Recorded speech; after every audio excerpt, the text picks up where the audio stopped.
Welcome to our Wednesday discussion group.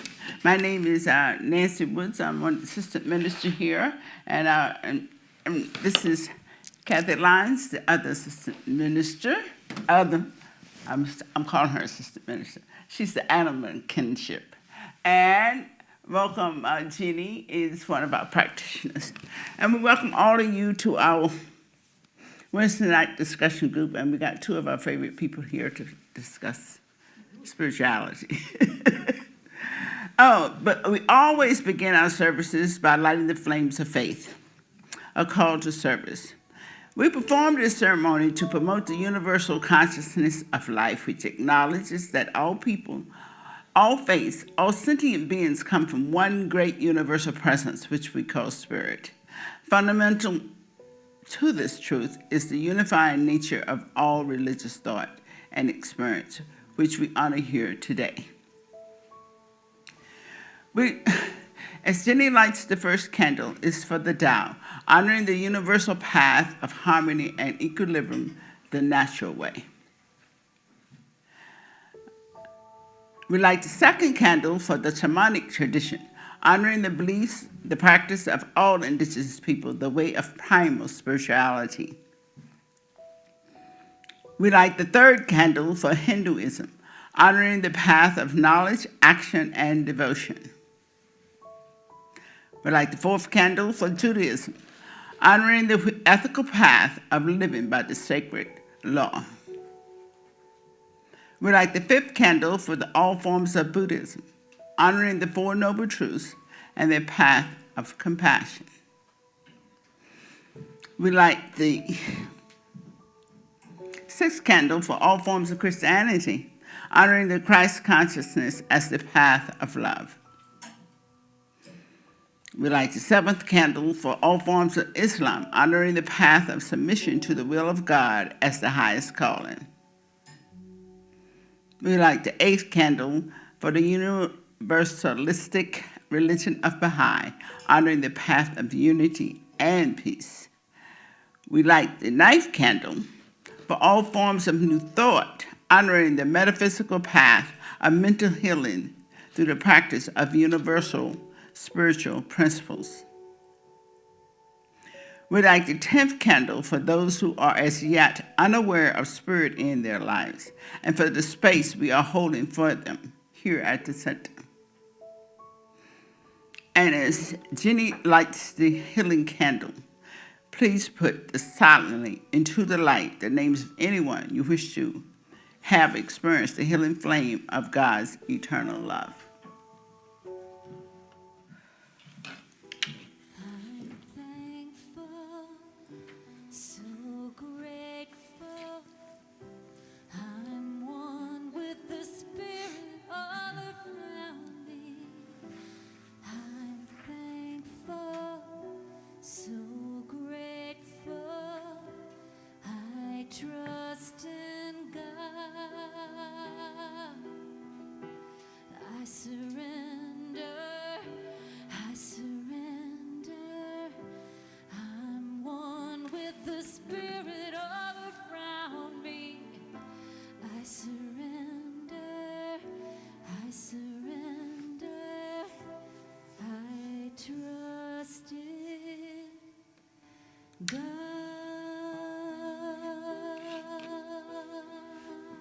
Good evening, and I'm glad and grateful to see everybody here and everybody online. And I am truly grateful to be with you, knowing that there is only one flame, one power. And this one power is love, it is loving kindness, it is unity, it is knowledge, it is everything and is everywhere. And I know that I am united with this power, that this power runs through me as it does everyone here and everyone online. And so I realize that as I speak my word, it will never come back void. That everything that I know and acknowledge is in the mind of my mind and of the holy. And that each and every one of us tonight, as we discuss, will find something that resonates with their heart and their soul, and that we listen with an open heart, with an open mind, and know that as we change our thinking, we change our life. And for this, I am so grateful. I am grateful for this center and grateful for Reverend Kathy and grateful for Reverend Nancy and grateful for everybody online and everybody here tonight. And so I simply release my word to the law that always says yes, yes, my beloved. I let go, I let God, as together we say, and so it is. Thank you. So we have a few announcements. Practitioners are available tonight afterwards, and I'm a practitioner, and we have, anybody else? Okay. This is a kind reminder to all who are participating in the Lake Tahoe drawing. So please turn in your ticket stubs to the office as the drawing takes place on Sunday, February 15th at noon. Good luck. Monday, February 2nd at 6:55, Spiritual Unity Movement will host their snow moon, full moon celebration here in the sanctuary. Scheduled speaker is Betsy Haas, will be here along with musician Ellen Cooper. Next Wednesday, February 4th at 7 o'clock, join Dr. Maureen Hoyt and Reverend Nancy Woods for an open forum discussion on science of mind. Is it next week? No, it's the first and the fourth. That was, yeah. On February 4th. Yeah. Next week, okay. Love donations are accepted at the door. And that's it. Thank you. And thank you. I think everybody has been here before. You were here before, yeah. Hi. Well, so there is a sheet with what we're going to read, and Bunny, grab that mic and start. It's on the mic is. Yeah, the glasses aren't on. Oh, okay. So I tried to pick something a little short. It's just from the Living of the Science of Mind by Ernest Holmes. I love the book. I mean, it really does a nice little summary of most of the topics that we have in this teaching. So tonight we are going to talk about actually treatment in our thought process. And I think your treatment totally fit into what we're going to talk about tonight. Are you ready? You can read it. So you're going to read it and then we can. Right thought will always externalize itself. Every treatment should be a law unto itself. When you give a treatment, you must know that your word is the law unto the thing which is spoken. Since we are dealing with the mental or a spiritual principle, it follows that the one using this principle must do so mentally. His operation is a thing of thought. Therefore, his thought can have only as much power as he knows it to have.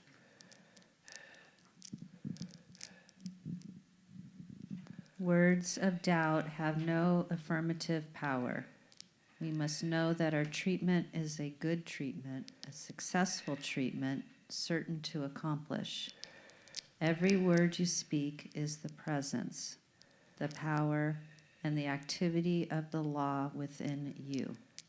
It is the law unto the thing whereof you speak. It cannot and will not return unto you void, but will accomplish the purpose you have in mind. It can and will heal and demonstrate. It can and will produce the desired result. You are not willing this to be so. You merely have a willingness that it should be so, a willingness to believe. There must be a persistent belief in the power of your own word. You must know that the law of God is all-powerful and that no evil is ordained or intended. You must realize that your knowledge of the law of good dissipates all evil and all manifestation of evil. You must know the right thought will always find an objective from and will always externalize itself. You must believe the will of God is always toward goodness, truth, and beauty. Goodness, truth, and beauty cannot be reserved because they have no opposites. But your knowledge of the truth can reserve every so-called law of evil. This is short, and I like that a simple topic. But most of you, I think everybody in here knows what treatment affirmative prayer is and how we utilize it. I don't know if everybody online does, but basically what we're going to talk about is basically about a treatment and how it works. And not only the treatment and how it works, but a whole thought pattern and how it creates our life and how it outpictures what's going on inside of us. That's a vast area of discussion because if you read Holmes from 26, Ernest Holmes from 26, and he's discussing this, and you read him from which of the 60 book we wrote that was published in. Textbook, I think, is in 1936, maybe? Yeah, and then he wrote another book then that he discusses this in the 1960. And it's just interesting where you can see his own growth. Yeah, it really gives you a good picture of it. So, since everybody here knows what a treatment is, what do you think hits you the most as far as that sentence? Every treatment should be a law unto itself. For me, can you hear, is my mic on? Yeah. Okay. For me, when I do a treatment, I do it with the intention that that treatment has immediate results. I don't say, oh, next week that person healing takes place. And I do it with the intention that that one treatment in itself is going to work. Of course, there are times when we need to have additional treatment, to really change the belief, whether I treat for myself or somebody else. We also have our prayer ministry here. If you want to ask any of, and we email your request to the practitioner corps, and we treat for 30 days. Just, to get that, give you a boost. But one treatment, it goes to the law, and there's usually a shift in consciousness, because that's the whole thing. It's shifting that inner belief to demonstrate or externalize what we desire. Question. How you cultivate faith in order for you to develop the skill of making sure that the treatment is going to work? How you develop faith, because it's faith, right? Right, exactly. So, having trouble with that, actually, like, developing faith. So when you're saying cultivating faith Faith, is yeah, how, like you're saying that you need to be certain that the treatment is gonna work, like, Right, it's Like- knowing that when we do the last step of treatment, releasing it to the law of cause and effect, that something shifts. It's about shifting ourselves. But yes, it's having faith that that the spoken word has power and change takes place. And if you have any sense of doubt, ask a practitioner to treat for you. That's what I do. I sometimes have feelings of doubt, and so I call Reverend Nancy, and she knows that for me. But yes, it's having faith and trust too, and knowing You that know- it's working. You know, also, I think that I have those moments when the doubt show up, and I've been doing this a long time, but I still have those moments. Releasing it, sometimes it's just a willingness for it to happen, and that willingness opens the door for your inner teacher to guide you to an experience that would increase that faith. Increase that belief, something that will help you become more assured that it's going to happen. I think that no matter how long we've been here and how long we in this teaching, there is that depth of faith that we are reaching for. Because I mean, if you read about the teachers, they were so far beyond us in their faith that. But we know that we've had little ones and bigger ones that have worked. So that is the type of thing I think that we have to rely on. It's a gradual process to increase your faith. For me, and Reverend Mike spoke about this a little bit on Sunday, it was the little things at first, like parking places, okay?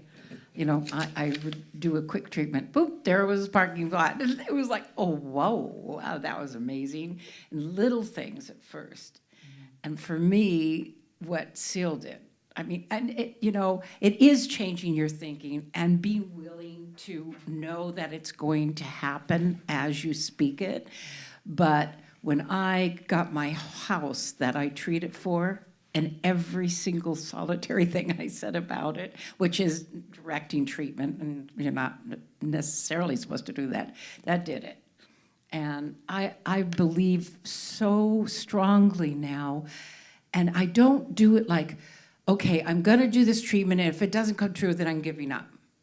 You know, it's, I'm gonna do this treatment, and I will know that it will happen, maybe not in my time, but it will happen in God's time, and maybe not exactly like I did it, but it will be even better sometimes, a lot of the times, than I even treated for. You know? Yeah. Well, I heard something maybe 2 weeks ago that Reverend Mike had said that, which talks about the faith part, is that the demonstration, you're in the demonstration. You don't know how long the demonstration is going to be till you get whatever you're demonstrating for. And so I'm in a like really big middle of a demonstration that keeps like going on and on and on, and I'm like, okay. And so when you're talking about treating for another, which I haven't, well, I mean, I've done and I haven't done, but, you know, we brought a woman in who was needing a place to stay, and she is doing everything she can to demonstrate in her life a job and move on, but it's been 5 months. And so I keep thinking, because the willingness is there by all of us that it's going forward, I keep imagining that I'm in the demonstration, but I'm at a point where I think I need to like refresh my treatment. And so I don't know. So that's kind of, I find it interesting we're on treatment discussion, you know, of like, re-looking, because it goes through many phases of, I'm at a neutral place right now of how to handle it. So I just, maybe something about refresh, I don't know. I have a question about that when you do a treatment. I think that many of us have been in the same place you are right now. And so sometimes go back, just think about when you had the last treatment and how it happened. And it kind of, Dr. Buxton said, just wallow in that consciousness of how wonderful it was. Sometimes that is refreshing. And sometimes I really have those incidents where things have been beautiful. And you know what? I think the biggest thing for me is that I get to treat for other people. And so I get to see, I've seen so many people grow and develop. That probably has given me more of understanding and embracing the faith than anything is to watch. And if you want to really watch something, watch young people. And my high school students, I didn't always tell their parents and them, but when they came to me for help and they had a demonstration, those are the things that really make your heart just sing. So you have those to remember. And I went to a meditation with Dr. Michael Beckwith, and it was a silent meditation. And he was saying, remember when you had an incident where you had a demonstration, and just sit there in it, and then when you got it real clear, then multiply it by 100. And just keep multiplying that energy in your own thinking. And sitting in that awareness and that level of acceptance is where you want to be. So the law has already fulfilled the thought. We know that. But getting ourselves to believe it is what the whole journey is. So it happens, as you said, you kind of know it's going to happen. You know it's there. It's letting go of our doubt, our hesitation. Yeah, and so the best way to do it is to think it of success.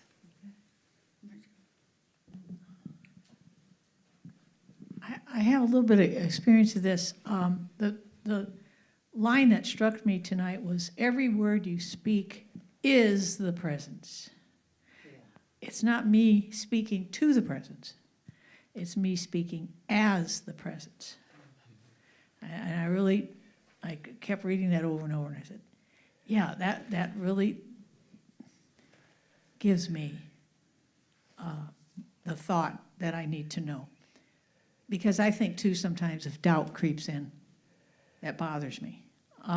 So I've shared this before, but when I treat for myself or others, and, I say it out loud strongly, I become the presence. I feel it. I feel that I am that word. I am knowing this. It just kind of takes over me, and it feels so good, and it really convinces the little me speaking as the presence that this is so. This is so. This is happening right now. This is so. And I had one demonstration last year. My neighbor had ovarian cancer, and I wrote a really nice treatment for her and gave it to her and said, read this every day. And I was reading it myself. And she went through treatments after treatments for about 4 months. And she's free of cancer. So it's like, and she's doing quite well. And she said that really, really helped her. Saying the treatment herself and me. Whatever. But, so it says, words of doubt have no affirmative power. We must know that our treatment is a good treatment, a successful treatment, certain to accomplish. So, you know, when you were asking your question, I understand that too, because that comes to me sometimes if I have doubt. But boy, that line helped me. Every word you speak is the presence. And that's all I do is just get into the law, get into the presence, know that it is so. And so it is.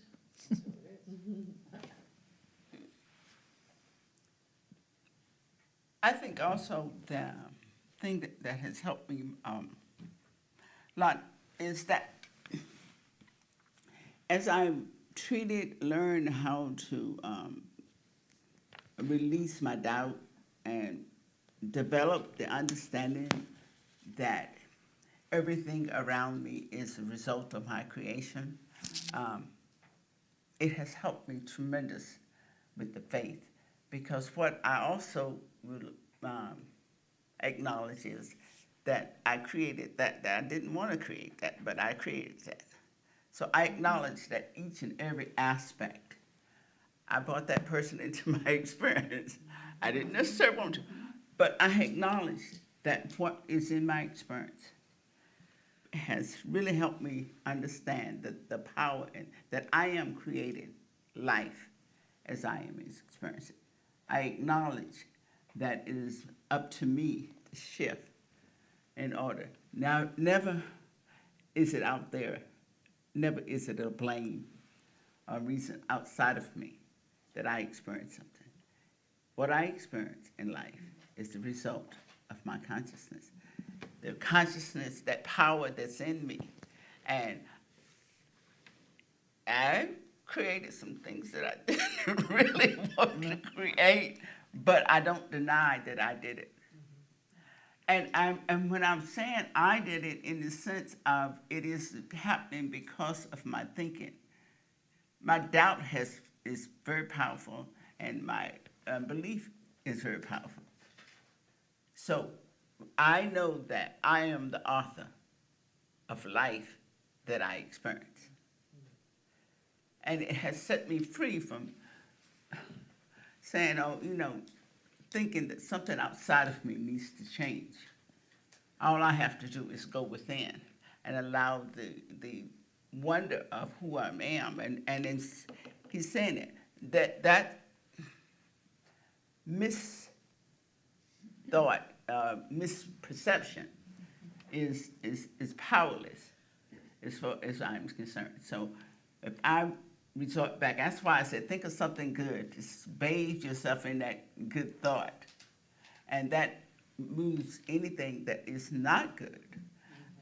It takes the power away from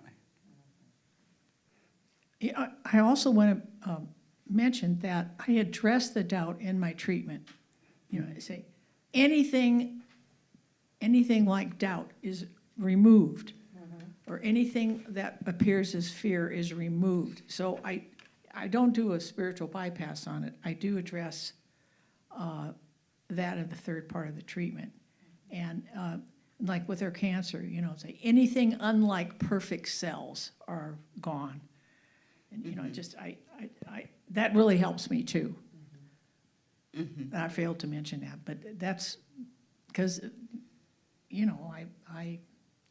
I'm an imperfect human being, but I can't just go over that. I have to address it. So that may help you on the doubt part. Or, just as, I have complete knowingness that this is so. And there is nothing other than perfect health. So just, I feel good even just saying that. I've been kind of fighting off, sinus or whatever. I think I need to do a treatment for myself tonight.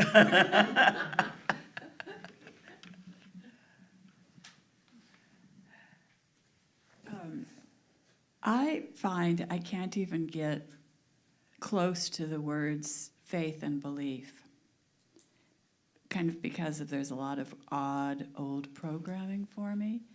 But I can quite embrace going with willingness, and being open. Mm-hmm. That I can just be open to what's going to happen. I am willing to do this. I am willing to see myself as different than I was before. And I'm very willing and accepting that I author my life.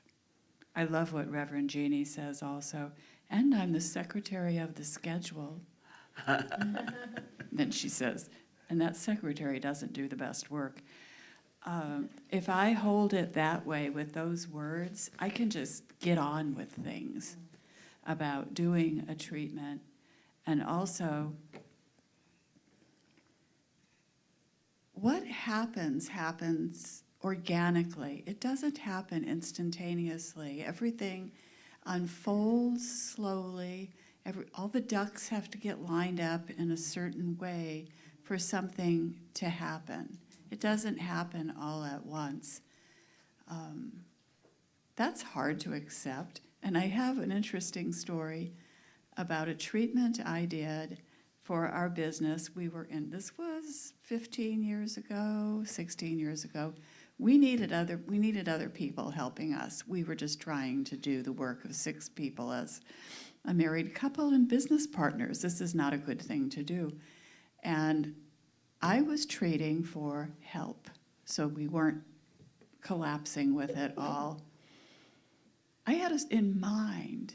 I had it colored in how I wanted it to be. And when the treatment, it really happened. It demonstrated. And these other people moved in with us into the business. It was hilarious. The treatment, the whole thing was demonstrating, and I was having little internal hissy fits that it wasn't what I wanted. It wasn't how I saw it. And after a while, I realized what I was doing and found myself pretty amusing. No, I wanted a younger person, not this older guy. I really had an idea about how it was supposed to be. And very organically, it fell into place and it was something else. And it worked out beautifully. It was living this. I think that's what you were trying to do is called outlining. We can know it's coming through, but how something unfolds and comes through, we don't outline that because that could get too limiting. If you saw, I want such and such a person to come into this business, then you're limiting that somebody actually would be better. Like in my treatments, I'll say, I accept this or something better, something greater. And I wasn't actually doing treatments where I explained, so to say. Mm-hmm. That was all like my vision of it in my head. Mm-hmm.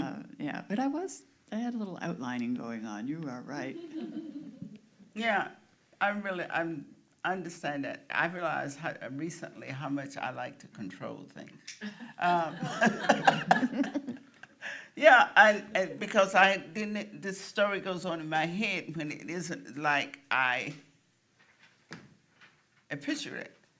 So sometimes the demonstration is excellent, and but it's not the way I thought it was going to be. And then I have my program in my head starts going on. But I'm beginning to realize is that treatment to not need to control how the divine flows into expression is part of what I have to work on within my own self. Because I think that a lot of things are demonstrating for me. And I really am appreciative of some of the wonder of demonstration. It was sometimes it's simple stuff. My niece was so uptight, they're gonna stick me, and she said, I said, oh, never mind. You're not gonna have any problem. The person is gonna, that needle's gonna go right in that vein and the blood's gonna come right out. She said, but I'm so hard, they have so much trouble. I said, no, we're not gonna do that. And then when she went out, I started having second think, well, maybe they can do, and then I said, oh, I'm getting in the way again. Let it go. So she came out and she said, you know, they stuck right in and it came right out. I said, Yeah. Sometimes controlling is reaching back and getting it back when we have those second thoughts about how it should come out. We have really affected what we have put in perfectly into action. And I think that if we recognize that, that's where the willingness comes in. Yeah, that willingness is a powerful, powerful consciousness. Willingness, I was reading something, this new book from Holmes, that's why, if you have a chance to read it, it's amazing, the book he wrote about science of mind around the 60s. That was about a year or so before he died. The willingness, you open yourself up because you have, we know that you put out the spiritual prototype in the idea, the universe, the subconscious mind feels it. And I always see it as the source of the universe.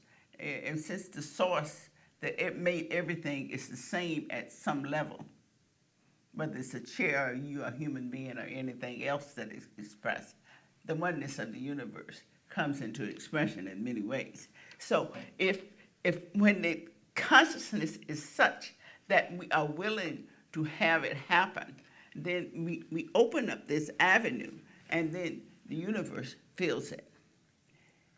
It's letting myself out of the way, that my thinking that I'm going to have to say it a certain way or do it a certain thing to have it to create.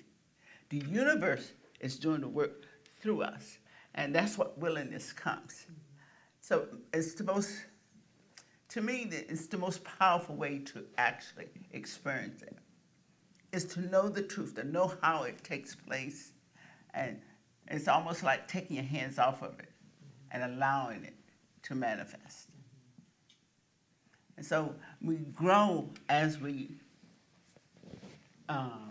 experience the demonstrations, and we become more and more in alignment with the belief system that the spiritual presence of life is bringing this through me and for me and as me. And that's what we do when we vision. We open ourselves up to allow it to happen.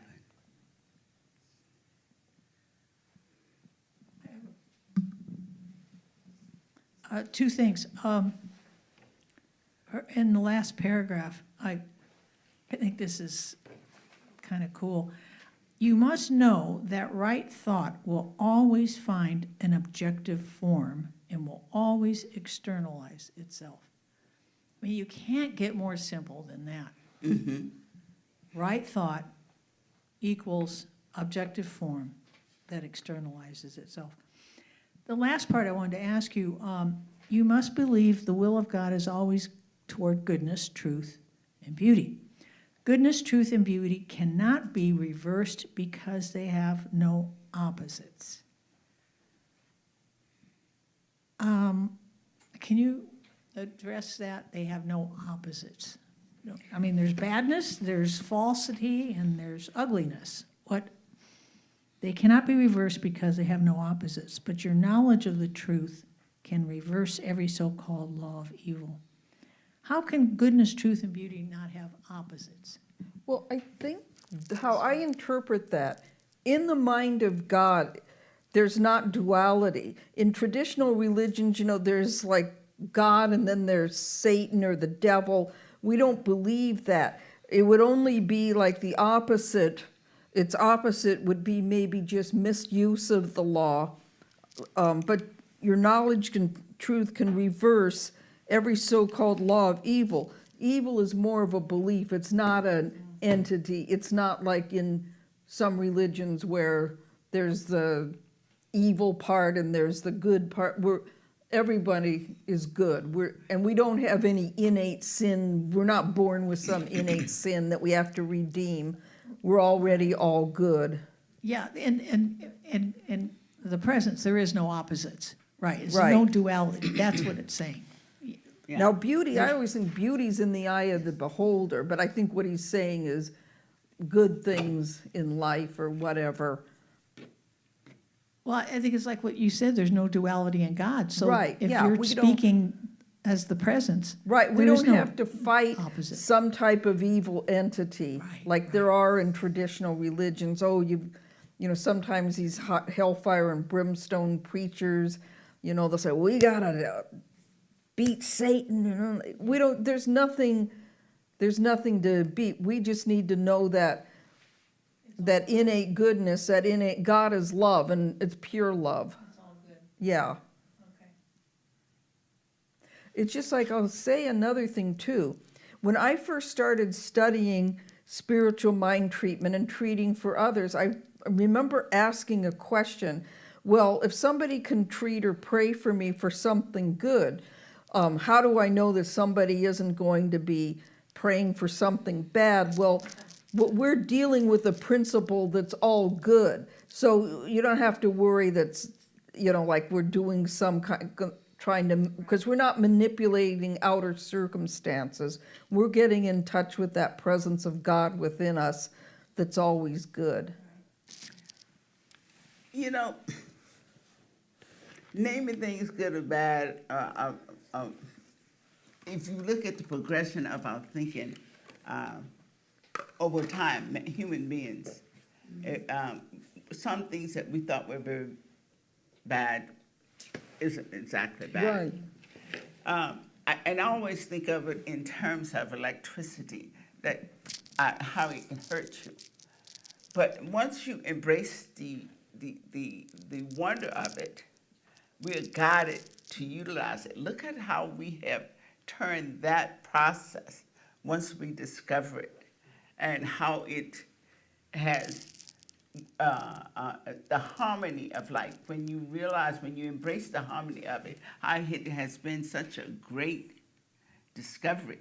So we can call it bad, we can call fire bad, but we can also see how it has helped us tremendously. So it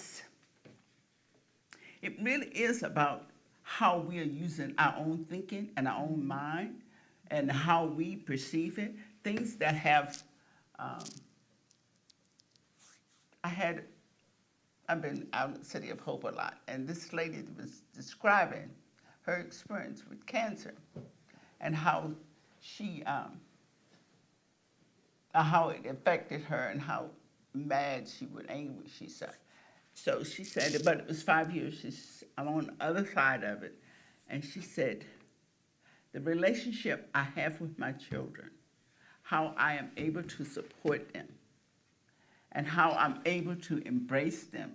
I'm so glad to be with them now. She said, my cancer turned out to be a tremendous blessing in my life once I looked at it that way. So a lot of things, I think, it's us, we're creating it. We are naming it. We identify it. And when we shift the way we perceive it, the experience with it becomes, but so, and I can think of many things that I thought were horrible that now turn me, a lot of the things I learned and I thought were stumbling blocks when I was young, but when I worked with teenagers in high school, oh my God, it helped me understand so much. It was so easy to reach out and help them because of what I grew through myself. So the blessing of things, we grow into awareness. It's there. It's always there. I'll share a story that you remember this, Reverend Nancy. About 21 years ago, we had the 4T prosperity class. And about halfway through the class, I got laid off from my job. And on the superficial level, at face value, you might say, oh, well, that didn't work for, how did that work? Well, I ended up out of that layoff. I got a good severance package. And then I decided it, because I had been dissatisfied with that job for some time. And I ended up then pursuing and got a job for the school district, which was, been a lot more prosperous in the long run. So that's another thing, when something demonstrates, not to take that as face value, but it's like the late Reverend Helen Street, my first metaphysical teacher, said, say this too is God, this too is for good, and I'm seeing the gift in it.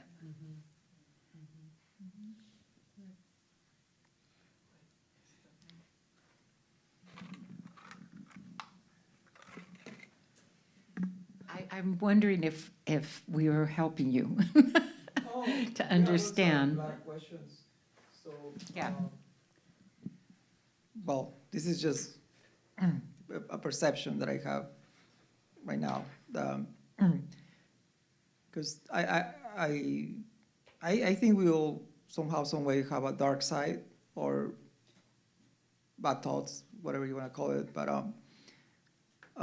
it came to my mind this word integration. When you integrate that, like a bad feeling or bad thought, and you convert it into something positive. That's I guess that's the name of the game here. Yeah, because it will be like, I don't know. I'm not gonna deny that I have bad thoughts or bad feelings. I think it's really human to be like that. But I guess I guess what I learned today was that you just gotta learn how to deal with that and convert it into goodness. I don't know. The lady Ford wrote a whole book about that. That's a part of us, and when you integrate that within you, the wholeness of yourself, Right. you have to embrace it. Yeah, Yeah, this is there's a part- whole. it's part of you. Yeah, it's. There's something about the dark side. I can't remember the full name, but I remember that book. It was very Dark neat. Side of the Light Chasers with Ford. Debbie Ford. Yeah, Debbie dark. Ford. Yeah. It's talking about that part of us that is. There's a part of us that kind of accepts. I mean, come on. When you're driving down the freeway, you have never told that person. I thought something bad about that person because you felt like they cut it off. But you know what? Now, since I shifted a little bit and knowing that I cause everything, he said, I noticed that if I think, oh, he cut me off, and a few minutes later, I do it to somebody else and didn't know I was doing it. So it's like they're getting shorter and shorter as the time between when my own thinking kicks in that way. So you really hit it on the head. I think that most of us don't want to admit that we have that aspect of us. So it has taken me a long time to say it's all right. That I'm all right, even though that exists in me. So I agree with you. But integrating it is kind of like Kathy said, you begin to see, once you integrate it, you begin to see the fruits of it as sooner and faster. Yeah. Well, because when you said that, I was thinking of Pema Chodron. Yeah, And she she talks about is- that too. Yeah, she talks about self-talk.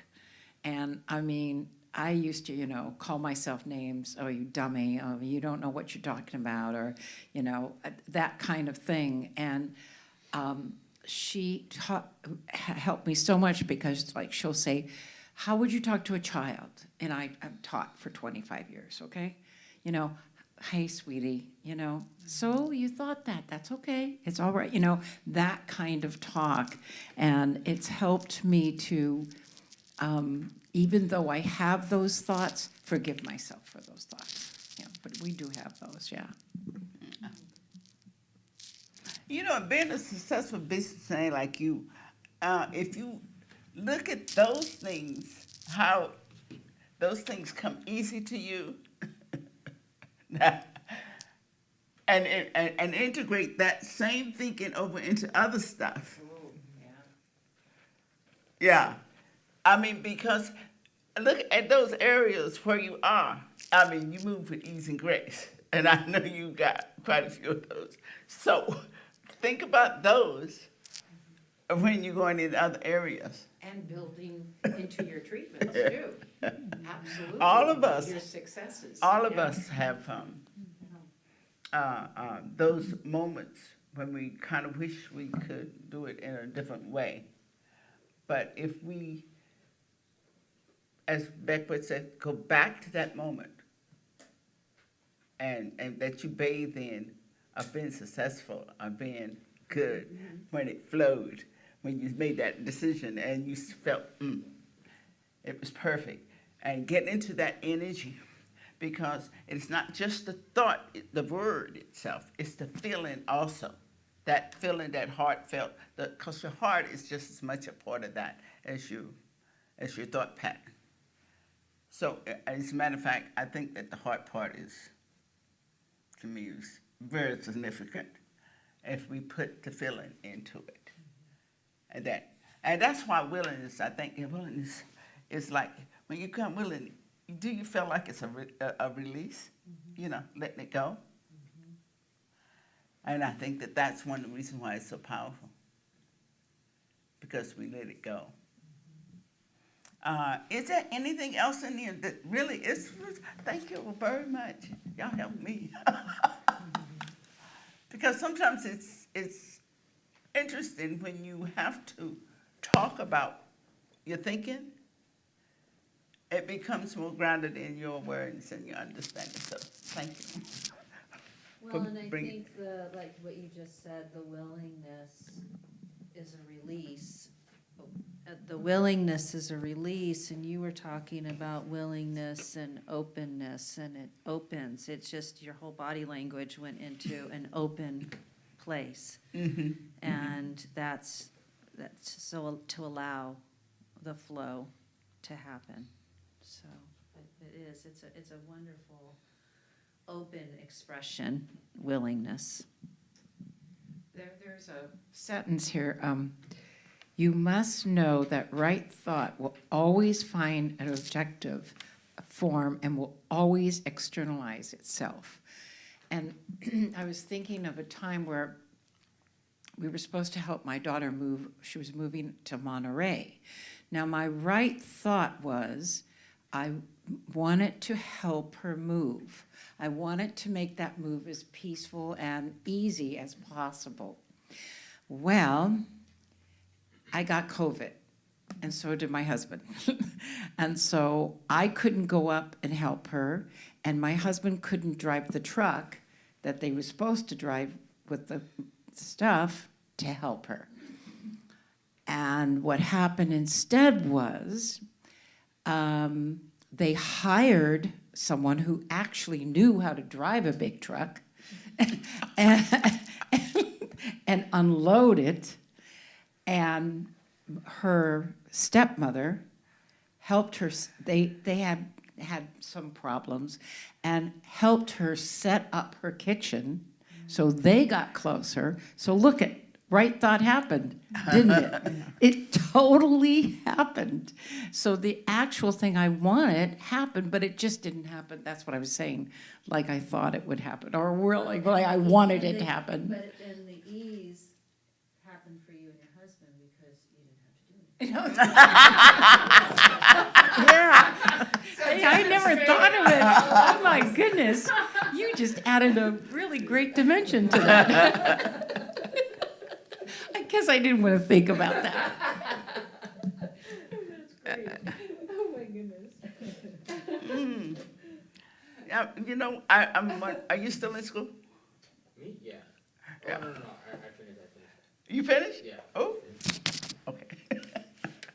Oh, well, welcome back. Are you going still in and have him to work with you? Yeah, we work together. Oh, wonderful. Excellent. I'm glad you're back. Thank you.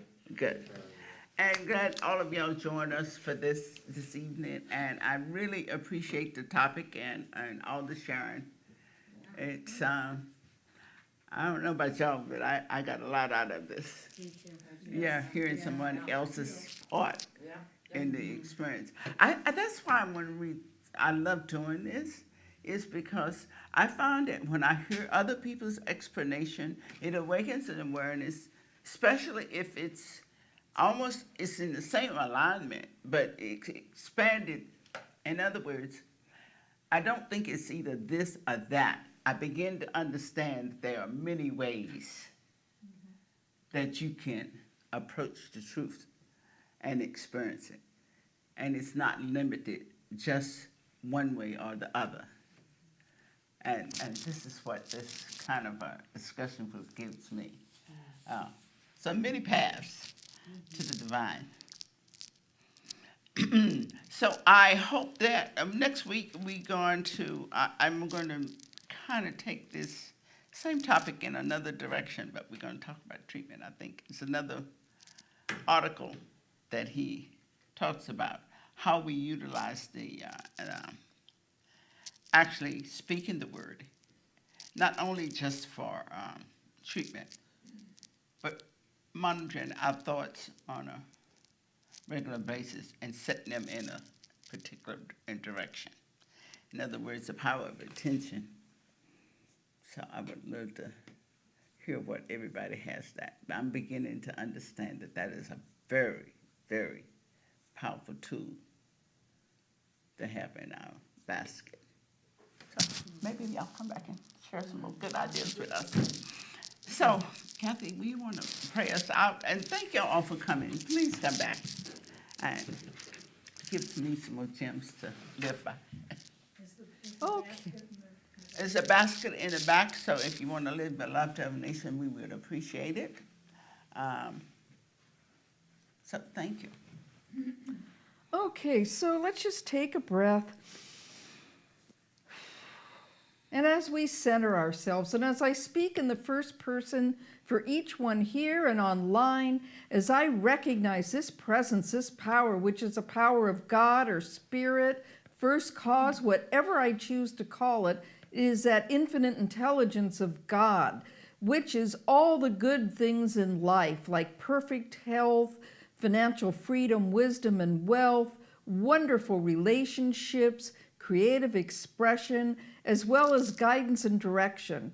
And I am one with this Spirit of God of perfect health, financial freedom, wisdom and wealth, loving relationships, creative expression and career, as well as divine guidance and direction. So I know that whatever it is that I desire, be it in the area of health, finances, relationships, career, or creative thoughts have power. So I am always willing and eager to express exactly what it is I desire with that complete faith and trust and assurance and willingness that it is unfolding immediately. That right here and right now I embody the belief of whatever I desire. And I know that this power of God is always good. It's always truth, love, beauty, abundance, health, creativity. It's all these good things in life. And so as I do my spiritual mind treatments with faith and conviction and trust, I know that it is always unfolding for me in the highest and best way. And so I am so grateful for this past hour of this wonderful, stimulating discussion of how to use the science of mind. And I give thanks for everyone here participating and everyone online. And so how grateful I am now to release these words to the law of mind as I let it be so. And together we say, and so it is. We also thank everybody from online for joining us and welcome you back next week. Thank you and good night. Thank you.